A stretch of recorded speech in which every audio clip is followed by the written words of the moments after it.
bride in the mouth on her wedding day. Yeah?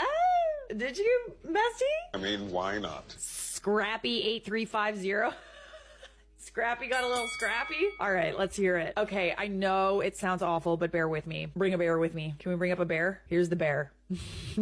I was there, and I still can't believe this day even happened. For context, this happened April 21st, 2012. I, 33 female at the time, was living in Florida, and a friend of mine was going to a wedding right across the Florida line, and he invited me to tag along, especially since it was a long drive. I like going to weddings and road trips, so I said, heck yeah, let's roll. After a 6-hour drive, we roll up to this cute little house on a few acres of land in the rural south the day before the wedding. I meet the bride and groom, a lovely couple in their early 20s, and I see this as a family affair with everyone working at setting up things. So I roll up my sleeves and I start helping. About 15 minutes in, I realize that the wedding and reception is going to happen in the backyard, and that just about everyone doing the work was varying degrees of inebriated, and they were out of alcohol. Uh-oh. I mean, to be fair, I probably would need a few beers in order to do work outside to make it more enjoyable. A few people wanted to drive to get more. Well, this trip was so last minute, I didn't have time to shop for a wedding gift, and being sober, I volunteered to drive to the liquor store and get supplies. Look at you, rolling up your sleeves, helping the alcoholics get more alcohol. Love it.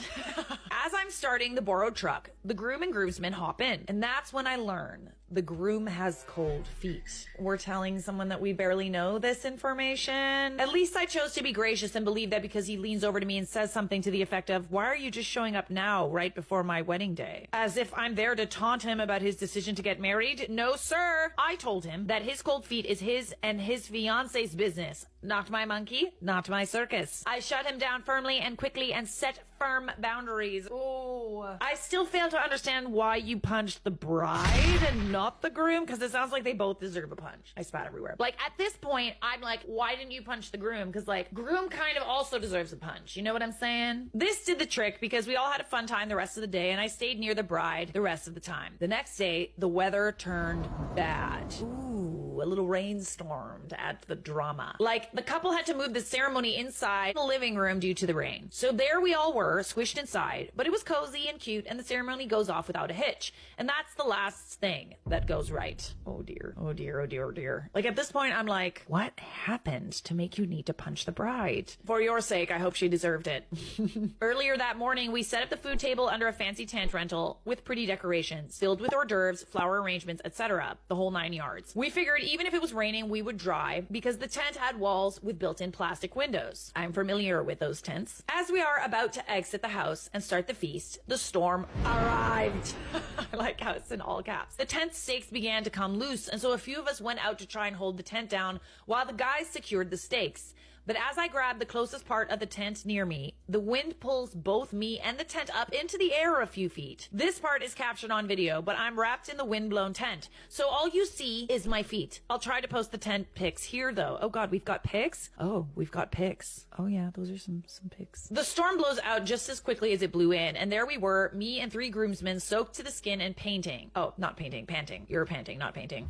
I'm like, oh, painting, that's fun. The food is gone. There's debris everywhere. The chairs and tables are overturned. The reception is effectively ruined. And now to the title story. The wedding party starts drinking. Remember, I bought alcohol the day before, and at the time, I was working as a bartender. I had put my skills to work for the newly married couple and made Jell-O shots, mixed drinks, etc., and was keeping the party going. Wow, you did all of this for someone that you don't even know? Impressive. So far, I like you.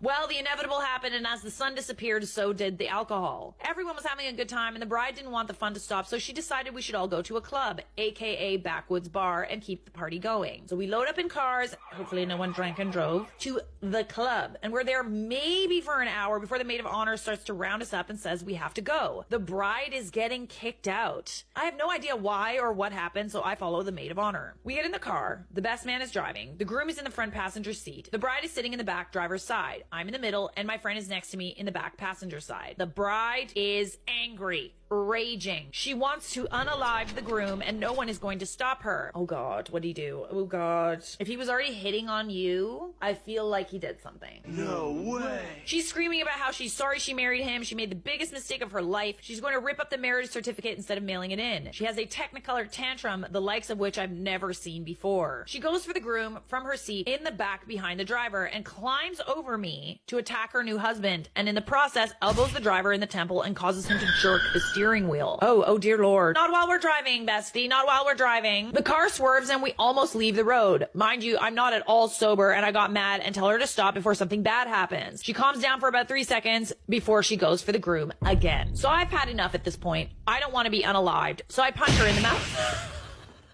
Oh my God. Oh my God. This is when I learned that people don't go to sleep when you hit them in the face. Like in the movies. I'm dead. No, they don't. Go to sleep, go to sleep. I feel like there could be a technique there, but I feel like you also need to have like a black belt in order to be able to know how to do that. I didn't want the car to crash, and my fear also made me react irrationally. This makes her even more infuriated, and we end up in a mini wrestling match in the back seat until I managed to get her into a headlock. I'm able to keep this little mini tornado of a woman from crashing the car until we get back to the house. The moment the car stops, she exits and runs to the front of the car with blood dripping from her lip to unalive the groom again, and my friend throws her over his shoulder, walks over to the kiddie pool and throws her in. Oh, I bet she loved that, eh? It's a good way to cool somebody off or make her even angrier, TBH. This finally has the desired effect and she snaps out of her rage. Oh, cool. Yeah, I also feel better after I take a bath. Anybody else need to like be in water to like calm their rage, or is that just me? It's also like you get too drunk and like taking a nice little shower or bath skis, that helps a lot. I can see from the porch light that her lip is split and bleeding, and I feel terrible about the whole thing.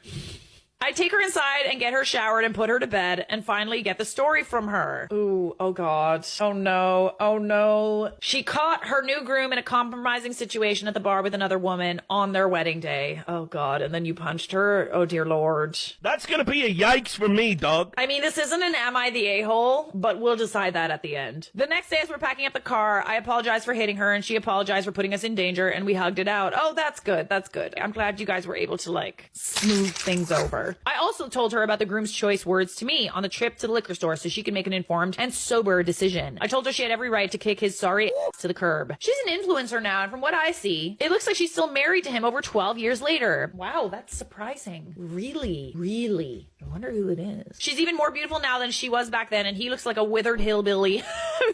Keeps his spit can nearby. They have adorable children and the pictures online are idyllic, but I don't have any faith that the groom changed his ways, only that he got better at hiding his shenanigans. My goodness. Honestly, at this point, I feel like you should have punched the groom and not the bride. But like, I guess you didn't have that sort of information beforehand. You're not asking if you were the a-hole. I feel like in this situation, you acted under duress. I'm not sure if punching the bride was the best thing to do, but also like, what would you have done otherwise, really? Strap her in. The headlock was a good choice. To be honest, I feel like she was acting reasonable, everything considered. Like, that is really the only reasonable response to catching your groom with another person on your wedding day. Florida, I don't need to read on, but I will. Why does everything like this always happen in Florida? I really hope Charlotte covers this story in one of her videos. Ask and you shall receive. Her reactions will be so hilarious. I'm sure she'd try to sleuth out who the bride is. You guys know me too well. So what the groom did was bad enough for the bride to try and get everyone into a ditch beside the road, but not bad enough to divorce him. Okay. I mean, that's a good point. Like, if you were this mad, bestie, you really should not have stayed with this person. You had a right to be mad. Like, definitely. At this point, you're an a-hole for staying with him, Miss Bride, Miss Thang. This is the kind of story you read with a hick twang. Listen here. I could have. There's a lot that would have been really funny with a hick twang.